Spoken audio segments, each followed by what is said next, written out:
So we are going to read the Gospel of Sri Ramakrishna.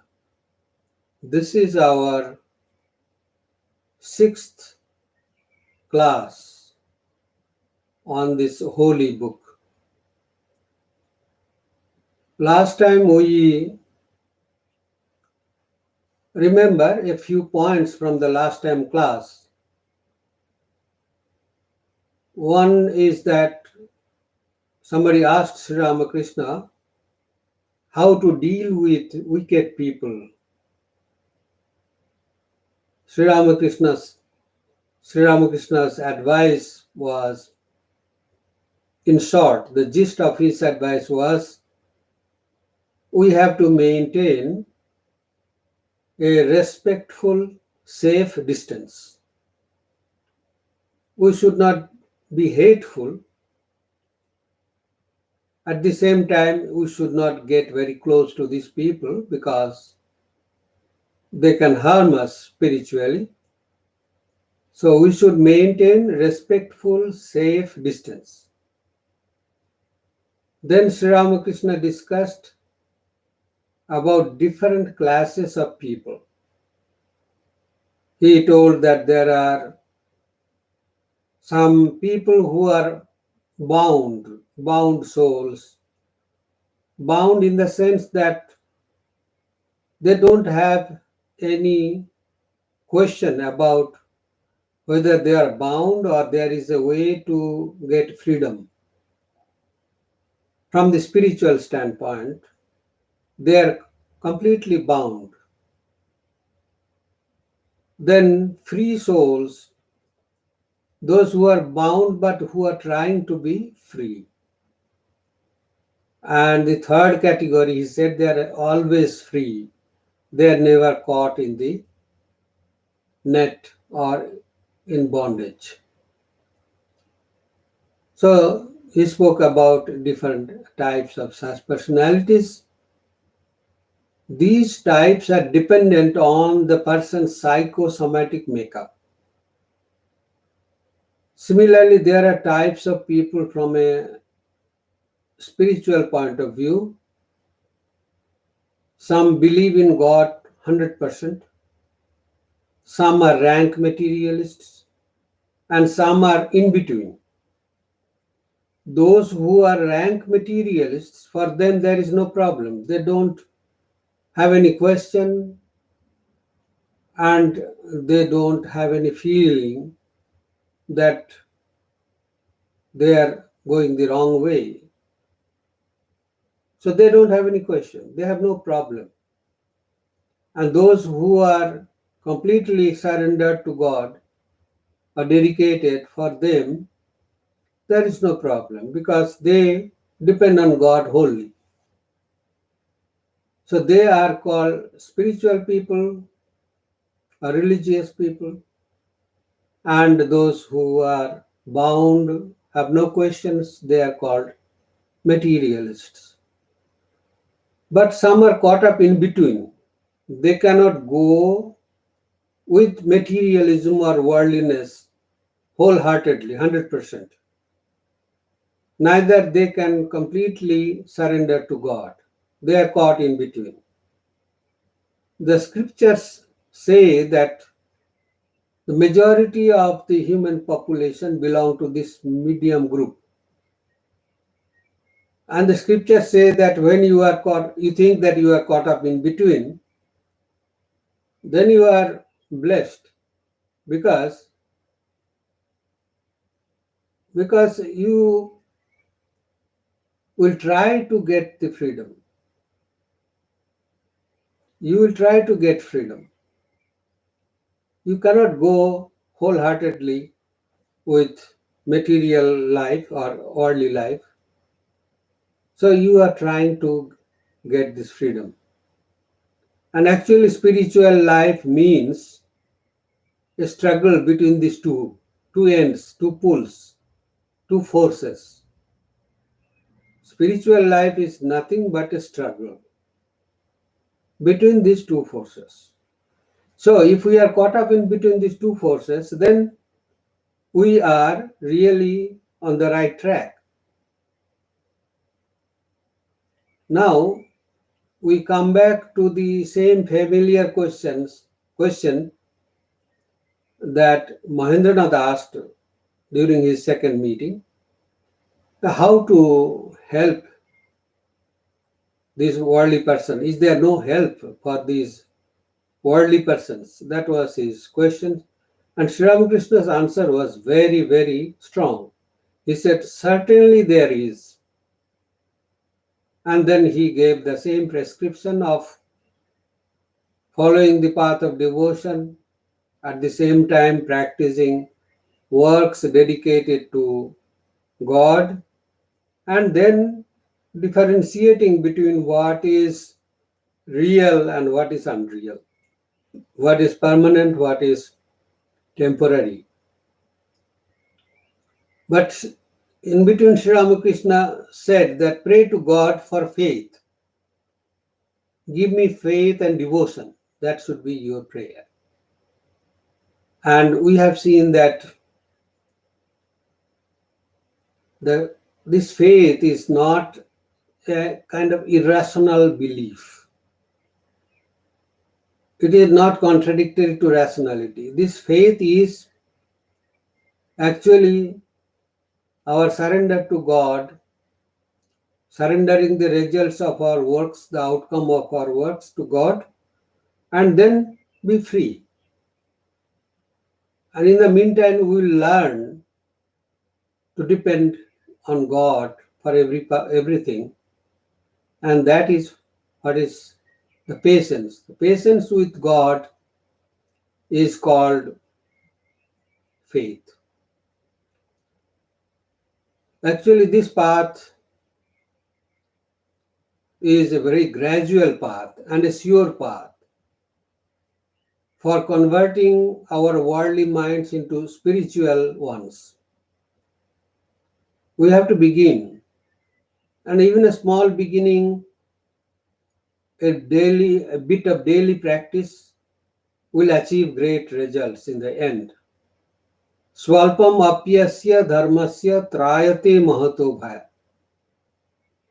A little bit of this, the practice of this path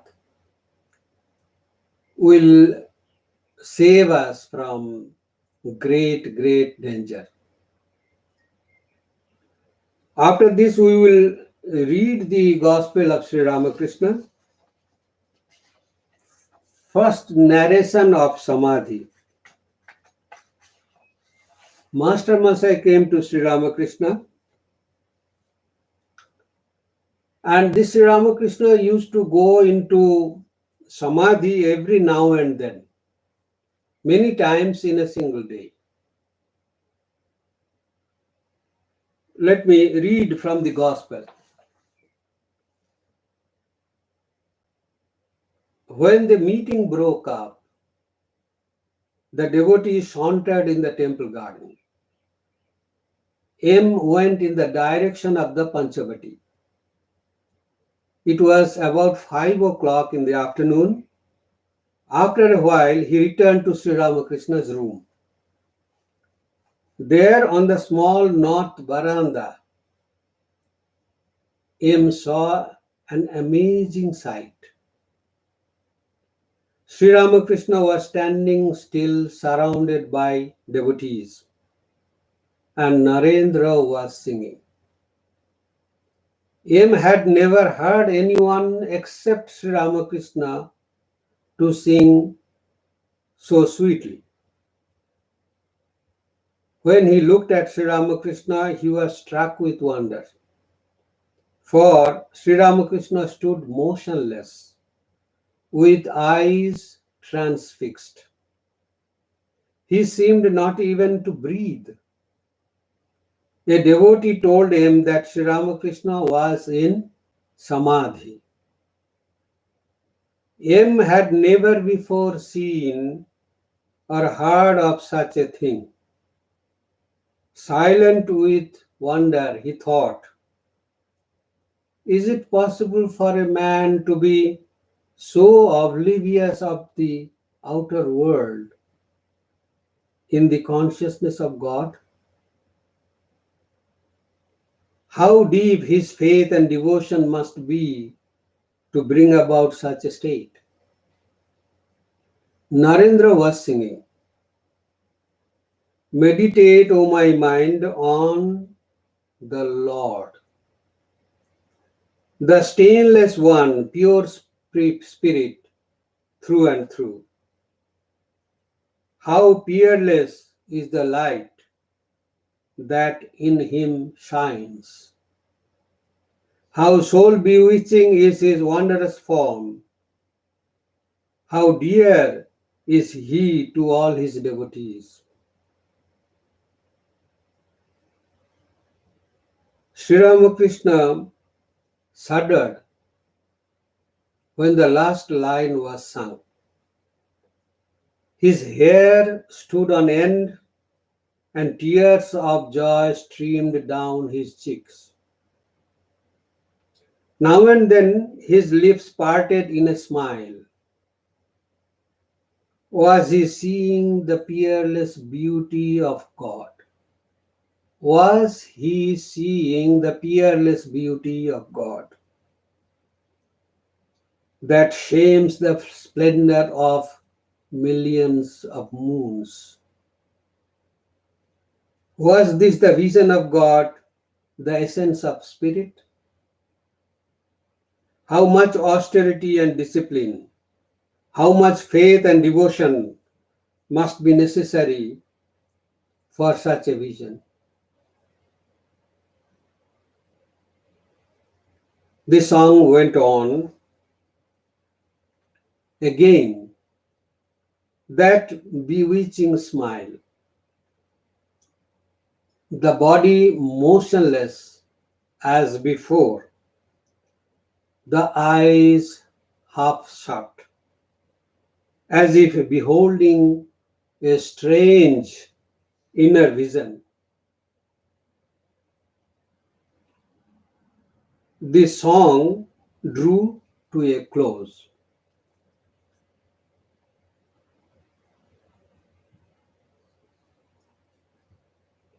Narendra sang the last lines, caught in the spell of his love's ecstasy.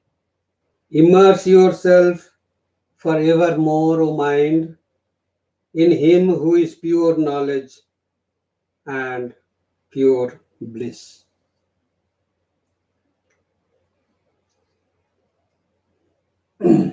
The sight of the samadhi,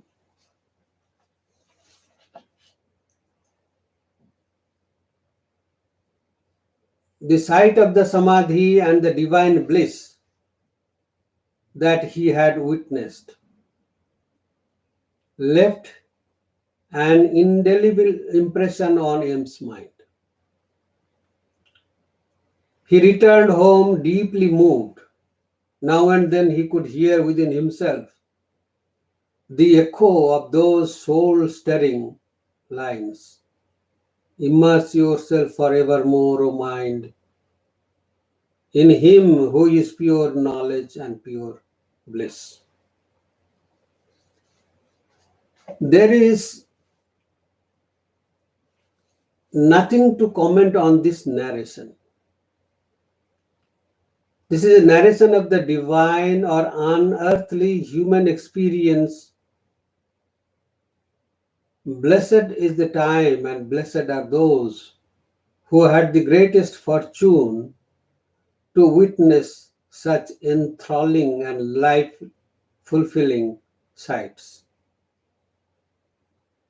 The physical frame of a person in samadhi could be such a spiritually uplifting and blissful feast for the human eyes.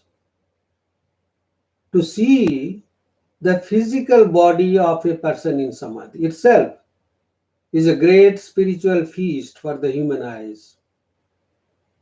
Those who observed these sights firsthand bear witness to an indelible, fulfilling, and joyous impression on their mind. These were awe-inspiring events. Once a man acting in the role of Sri Ramakrishna in a drama tried to depict his samadhi posture. He made his hands, face, and the body contorted or twisted to enact how a man in samadhi would physically look like. Unfortunately, this was a display of a disgracefully painful phenomenon, which is more than 100% opposite of the ongoing inner blissful and spiritual experience. Samadhi means a blissful spiritual experience. A joy is inferior to bliss, and samadhi is a blissful experience. While continuously enjoying and experiencing bliss of God inside, one cannot cut a poker face of seriousness outside to prove one's monopolistic connection with God. In fact, our frail physical body sometimes fails to bear the surge of such boundless joy, and as a result, breaks down under the impact. It is said that when the Buddha realized he did not know what to do, the joy was so much that he was almost purposeless, went round and round the Bodhi tree days together. That is how samadhi is. It is not an expression of painful experience inside. No less a person than the Holy Mother, Sri Sarada Devi herself, who as the wife had observed Sri Ramakrishna from the closest quarters. She has said, I have always seen Sri Ramakrishna's face beaming with joy when he would be in samadhi. There was no expression of pain. The proof of God's experience inside a person is that he or she would be more and more joyful in spite of all the psychosomatic suffering, trials, and tribulations outside. The mind is always in joy. Sri Ramakrishna was experiencing excruciating pain caused by his throat cancer. But he was always in joy. He was joyful. He was making fun with the disciples. I elaborated on the matter for better understanding of the fact why the mere reading of the gospel makes one so happy. We will read in the next section of the gospel how M himself struggled to reconcile his preconceived notion of a spiritual person being like a lifeless automaton with the wonderful life of joy that he saw in Sri Ramakrishna. We will see that this joy is contagious. M himself was a reserved and so-called serious type of person. He initially hesitated to open up in order to remove his own mask of graveness. But this man changed completely afterwards. And he would be one with Sri Ramakrishna in every respect in order to partake of his bliss. I would like to read another portion.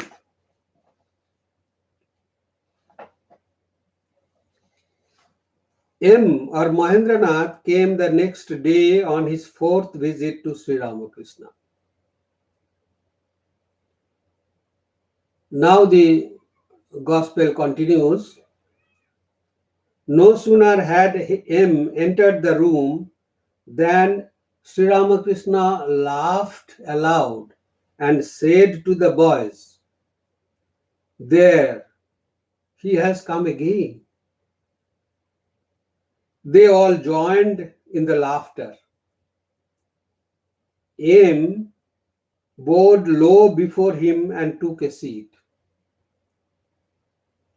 Before this, he had saluted Sri Ramakrishna with folded hands, like one with an English education.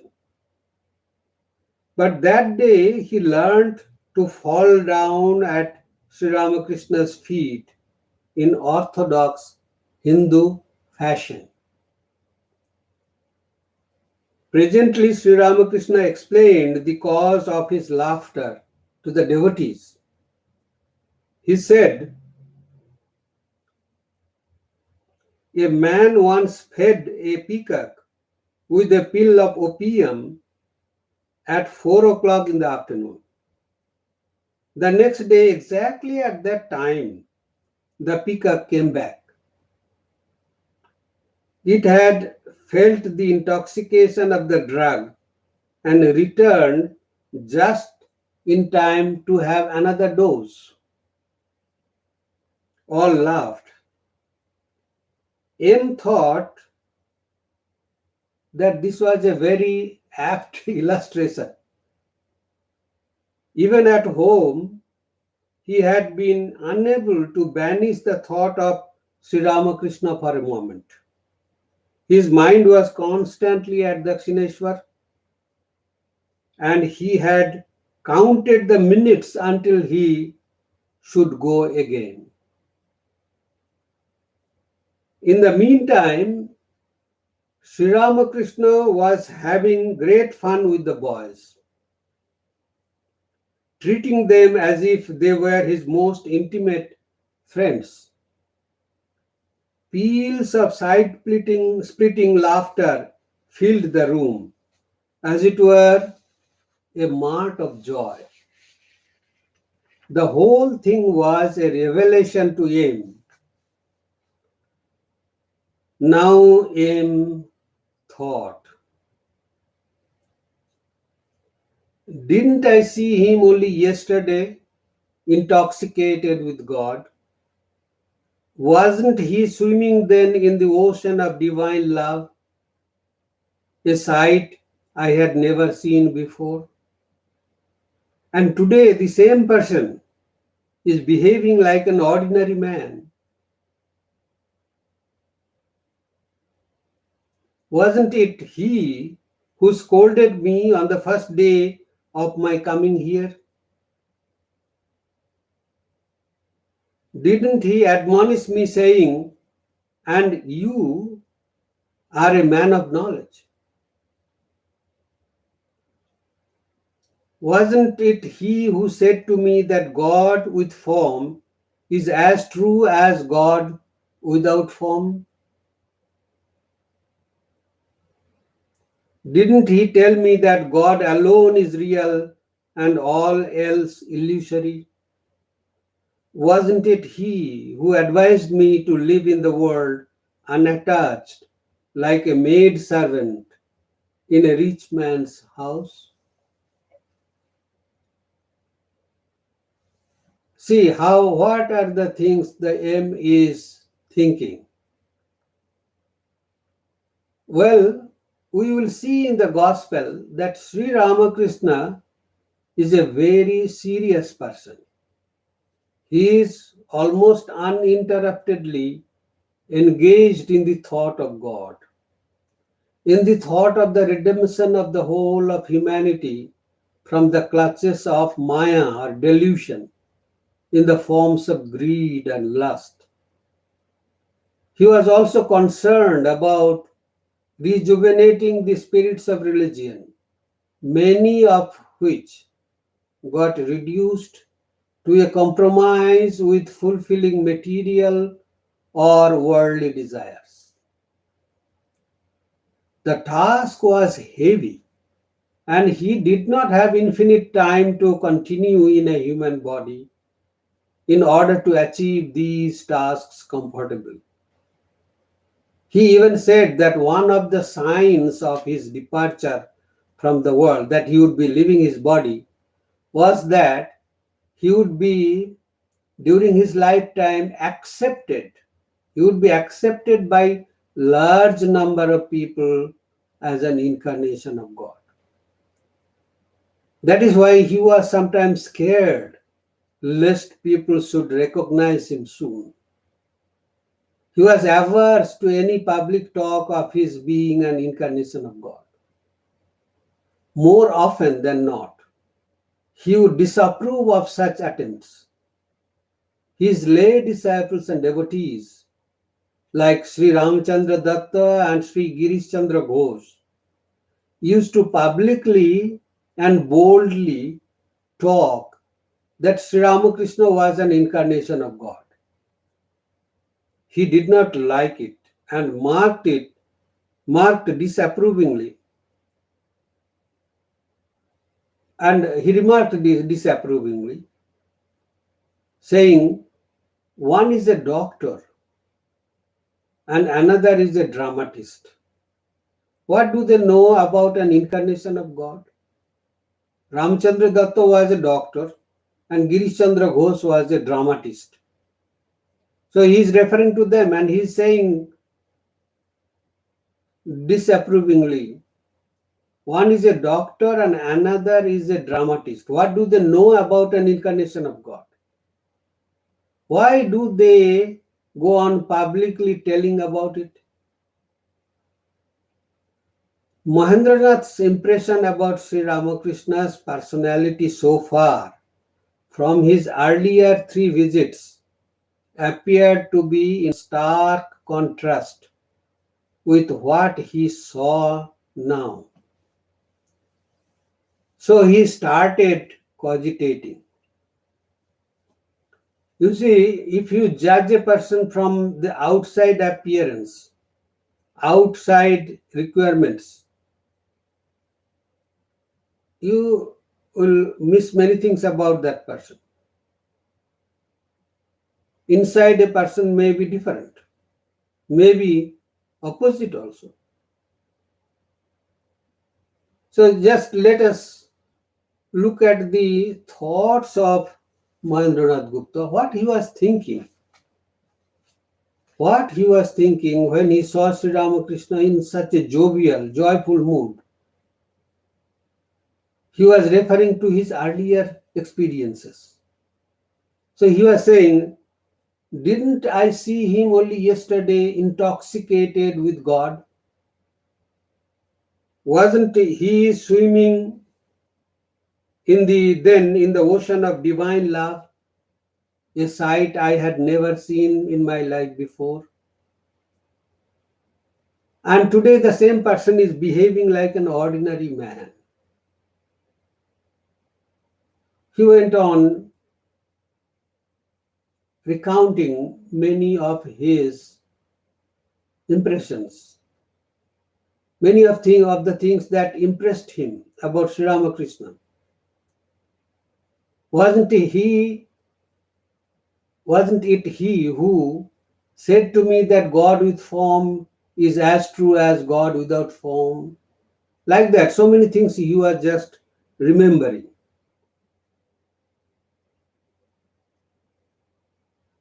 Now, what we understand from this is that M did a mistake.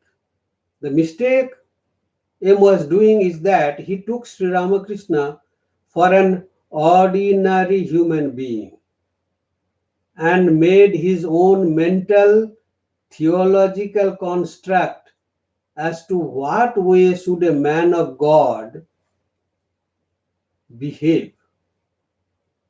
It is his own mental construct, theological construct. In this respect, we have already seen a doctor talking that Sri Ramakrishna was an incarnation. We have seen a dramatist assessing the traits of an incarnation of God, which Sri Ramakrishna naturally disapproved. And now here is another, who is a professor of logic. Alas, a so-called unlettered poor Sri Ramakrishna has to deal with these educated geniuses. But thank God, these people were so blessed that they came to Sri Ramakrishna. In the Gita, Sri Krishna laments that people think that I am an ordinary human being because I have a human form. They think I am born like a human being. But they don't know that Janma karma chame divyam, that the birth and actions of an incarnation of God are divine. That is different from those of an earthling. They are also born, they also die, they also act, but they are different.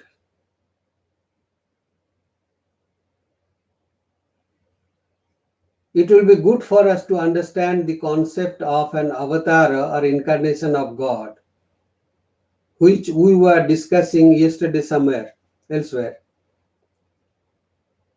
In the 4th chapter of the Bhagavad Gita, Sri Krishna reveals the secret about an incarnation of God. Let me take a look at this phenomenon called an avatara. The Vedas are the primary scriptures of Hinduism. They are not creation of human mind or creation of our intellectual speculations. They are knowledge coming down from God Himself. Ishvara or Godhead in Hinduism created Himself as Brahma. This is Brahma, not Brahman. Brahman is the ultimate reality, but this is Brahma, a mythological figure.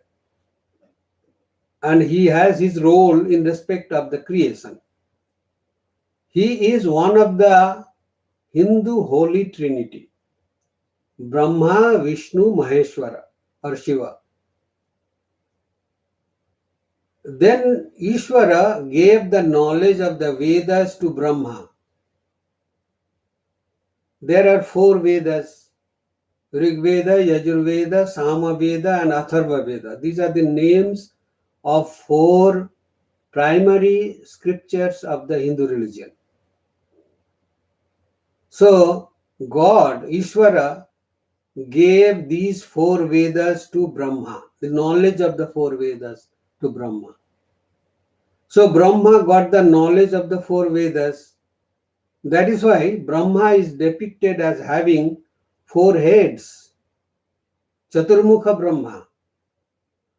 Through 4 mouths, he goes on giving out the knowledge of 4 Vedas. Chaturmukha. Mukha means that is the mouthpiece of knowledge, of the knowledge of God. Brahma then imparted this knowledge of the Vedas to his disciple Atharva, and thus throughout the tradition of Guru and disciple, this knowledge has come down to us, to human beings. This Vedic knowledge or the knowledge of God is not created by our intellect and not by any one person. Hence it is called apauruseya or impersonal knowledge. It does not depend on any person's affirmation or confirmation.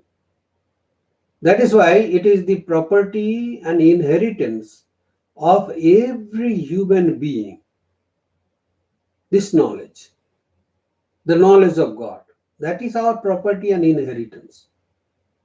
And that is not the monopoly of any one person or any group of persons. It is the property of the whole humanity. Now there is a question. If you say that the Vedas are not creation of any particular person, then how come we have mantras in the Vedas which are credited to different saints and sages who are called the rishis? Actually, the rishis are not the inventors of the Vedic knowledge. They say not mantra kartara, not the makers of the knowledge, but they are drashtara, mantra drashtara. They are seers of the mantras. The knowledge was already there. Like Newton did not create gravity, but discovered the truth about gravity. Now there is another question. What was the need for God to give the knowledge to human beings? The need is to teach the human being how to live in the world and how to make their life purposeful. See, these are the two main questions which have been asked and answered in this holy book.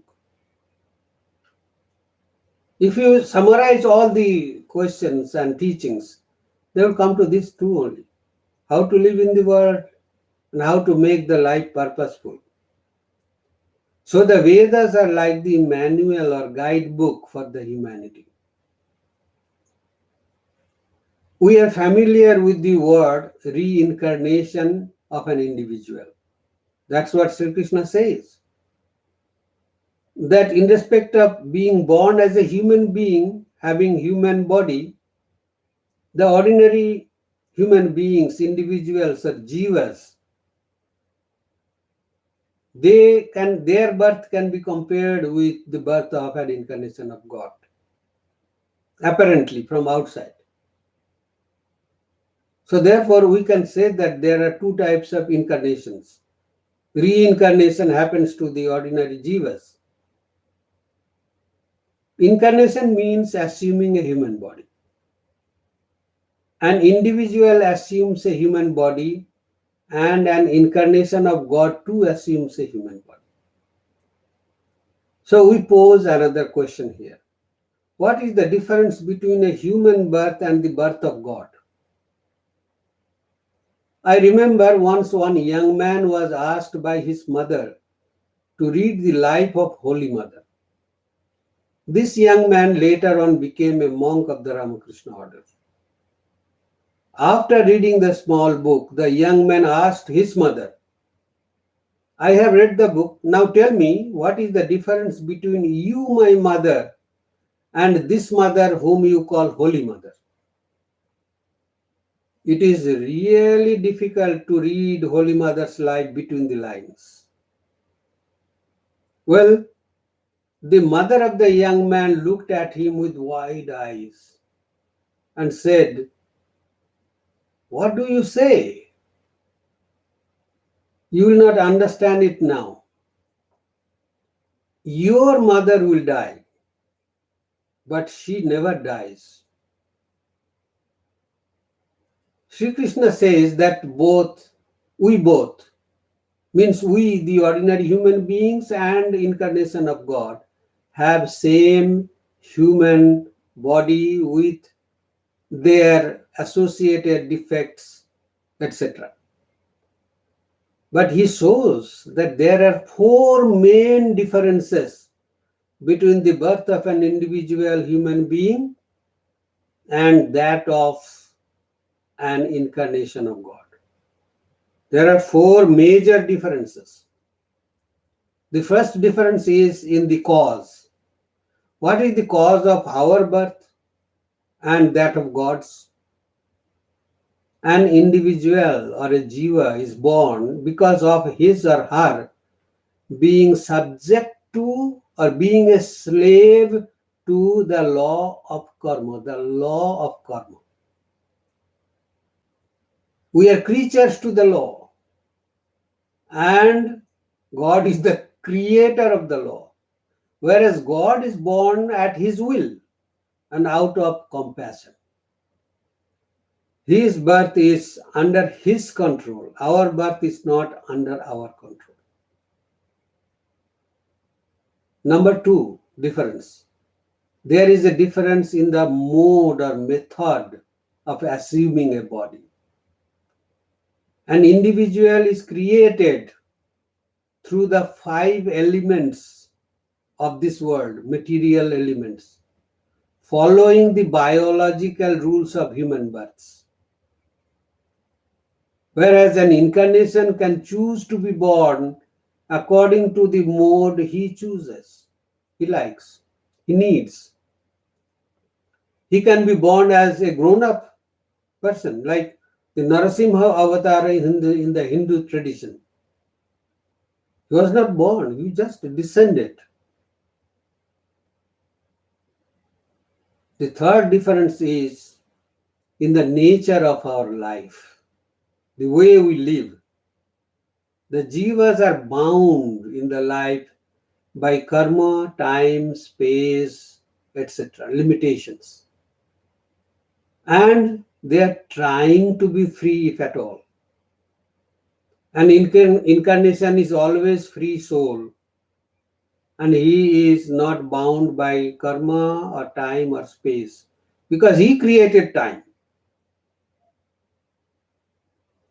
And the fourth difference is in the function of the body. An individual's body is meant for working for or working out good and bad impressions and the results.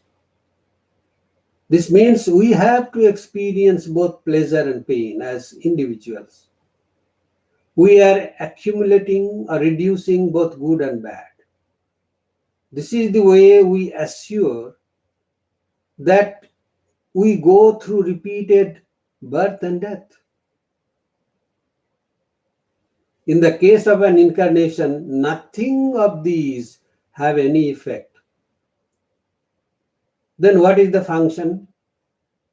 Sri Krishna says that his advent is for protecting the good, transforming the bad, and rejuvenating dharma, the rule of God.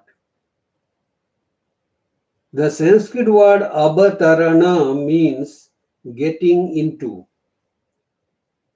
like getting into a pond, into water.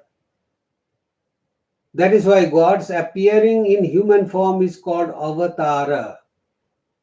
The birth of an incarnation of God is called avatarana or coming down to earth. But our birth is called a fall. We fall from grace, we fall from heaven. We fall even if we do not want to. Well, Vedanta will say it is not a fall from our real nature, but a forgetfulness or ignorance of our real nature. Sri Krishna discussed this matter in the first part of the 4th chapter of the Bhagavad Gita. And we have to remember that this is a topic which is special to Hinduism, incarnation of God. We have seen that all religions in the world speak of God's intervention when human miseries go beyond human control. This intervention happened in the past or happens in 3 major ways. Number 1, God works through a messenger or worked through a messenger or prophet like in Mohammedanism. God worked through his own begotten Son as in Christianity. And God worked by himself as an incarnation of God as in Hinduism. There is an additional point about the phenomenon called the incarnation of God in Hinduism. God incarnated himself not only once, but many times in the past, and he can come again in the future when there will be a need to do so. The Gita speaks about it in clear terms. Gita says, Sri Krishna says, Yada yada hi dharmasya glanirvavati. Whenever this type of need happens, not only in the past or not in the present, but in future also. Moreover, according to Hindu creation theory, the created universe is administered by God Himself in and through three separate roles. As we have said earlier, like when He creates, He is called Brahma. When He maintains, He is called Vishnu. And when He rolls back the creation, suppose into His pocket, He is called Shiva. God's role as Vishnu is considered to be the main role, that is preservation and maintenance, always busy, maintaining, repairing, renovating. He is the main god of these three names, Vishnu, Brahma, Maheshwara. So Vishnu is the main god. Vishnu is married to Lakshmi, the goddess of wealth. And this divine couple have the responsibility to maintain the balance of the creation. This Vishnu incarnates as an incarnation of God. And he should have his wife with him every time he comes. A Hindu incarnation of God is always a married person. Else he is a prophet like Shankaracharya, Swami Vivekananda, and so on. They are chosen. And those who were unmarried, they were incarnations of Shiva and such other things. Shankaracharya, Swami Vivekananda, they were incarnations of Shiva.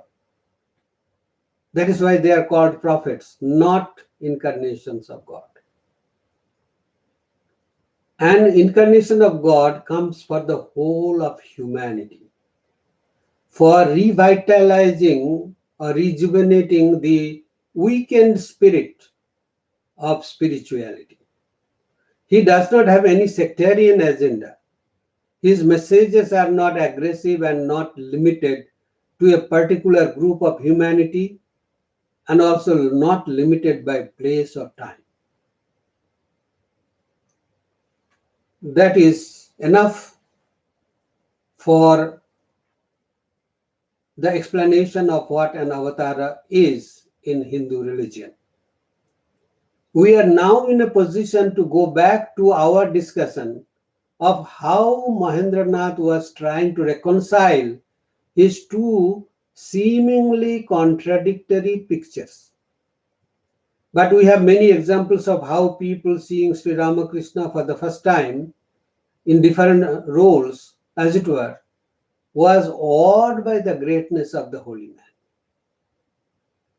One nationalist leader in those days, Sri Ashwini Kumar Datta, had such an experience. He did not see anything unusual in Sri Ramakrishna's joyous moods.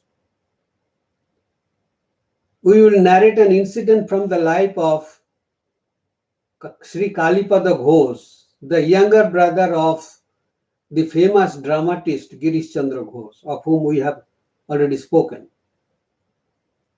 Kalipada came to meet Swami Brahmanandaji, a disciple of Sri Ramakrishna. And he was the first president of the Ramakrishna order, Swami Brahmananda. He brought a very close friend with him to show him an extraordinary spiritual person.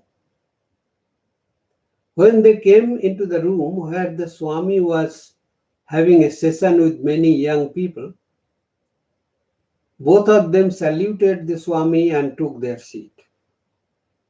They remained there almost more than half an hour. They saw that Swami Brahmananda was making fun with the audience, who too joined him in the fun. Some of them rolled on the ground while laughing. That's side-splitting laughter. There was no talk about God. Kalipada felt so uneasy. and persuaded his friend to leave. Both of them stood up, saluted the Swami, and were about to leave. Swami Brahmananda then looked at them and addressing them, he said, "Hello, we discuss serious things too." Both of them went out. On their way back home, an embarrassed Kalipada did not utter a single word. Neither did his friend.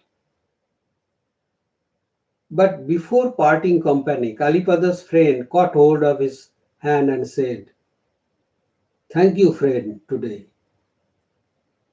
For the first time in my life, I have seen a really happy person. I will never forget this experience." That is why the friend was keeping quiet. He was completely in that joy. One young man told one of our Swamis, "Swami, I had never in my life seen a person who is always happy, whatever be the situations, until I met you." The Taittiriya Upanishad and all other Upanishads for that matter say, "Anandam Brahmeti Vyajanat." Know that Brahman is bliss. One who experiences Brahman is full of this bliss, with capital B, bliss. He becomes an Anandamaya Purusa. Sri Ramakrishna says, "I swear in the name of Mother that there is nothing but Mother in me, in this body." So when one experiences Brahman, there will be nothing but bliss inside.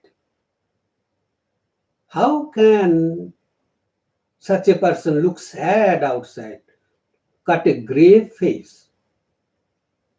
How can that person not share that bliss with others?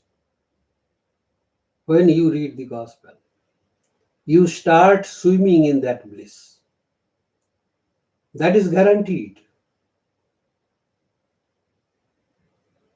Then then comes another contrast. The conversation drifted to Hanuman, whose picture was hanging on the wall in Sri Ramakrishna's room. Sri Ramakrishna said, "Just imagine Hanuman's state of mind. He didn't care for money, honor, creature comfort, or anything else. He longed only for God." Then Sri Ramakrishna sang this song which Hanuman sang. "Am I in need of fruit? I have the fruit that makes this life fruitful indeed. Within my heart, the tree of Rama grows, bearing salvation for its fruit.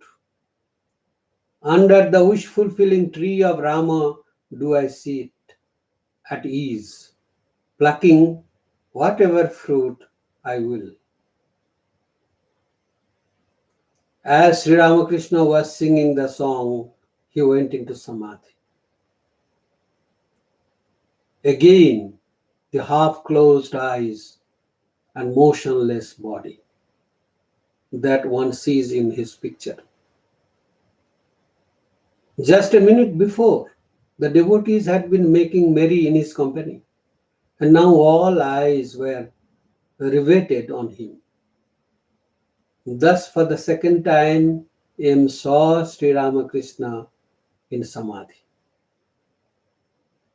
After a long time, Sri Ramakrishna came back to ordinary consciousness. His face lighted up with a smile and his body relaxed. His senses began to function in a normal way. He shed tears of joy as he repeated the holy name of Rama. M wondered whether this very saint was the person who, a few minutes earlier, had been behaving like a child of 5.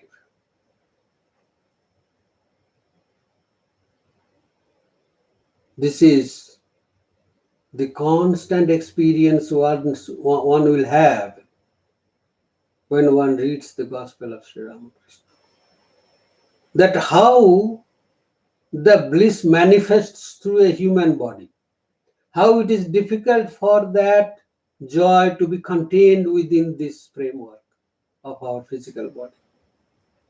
It will come out. You cannot hide it. They say sin cannot be hidden. Similarly, bliss cannot be hidden. Our body is so porous. That is why Sri Krishna says in the Gita, Sarva dwareshu dehesmin prakasam upajayat. Sarva dwareshu dehesmin. In and through all the pores of the body of that saint or realized soul, that light, that bliss manifests. In and through all the pores. That is why the Upanishad says when the disciple came back, the guru, the teacher, looked at his face and understood that the disciple had realized the non-dual truth.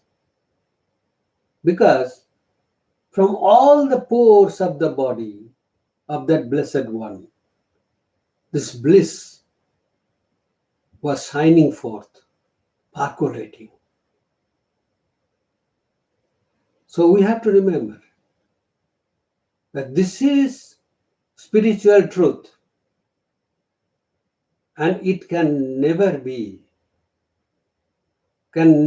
calculated with our worldly materialistic calculations. Spiritual truth has its own law, and that works on in and through the body of a spiritual person. You will see Sri Ramakrishna there in the Gospel. A man is always serious about spiritual life, about how to help us in the spiritual path. At the same time, he is so joyful. People would throng around him just to get a glimpse of that joy, just to get a feel of that joy in and around him. So that is what we can learn from this chapter. Thanks to Master Masa that he did not hide his feelings here. He came out with so much elaborate narration of the contrast he was seeing in this man. And that helped us to recognize Sri Ramakrishna as an extraordinary person, not an ordinary human being. I will stop here. Thank you very much.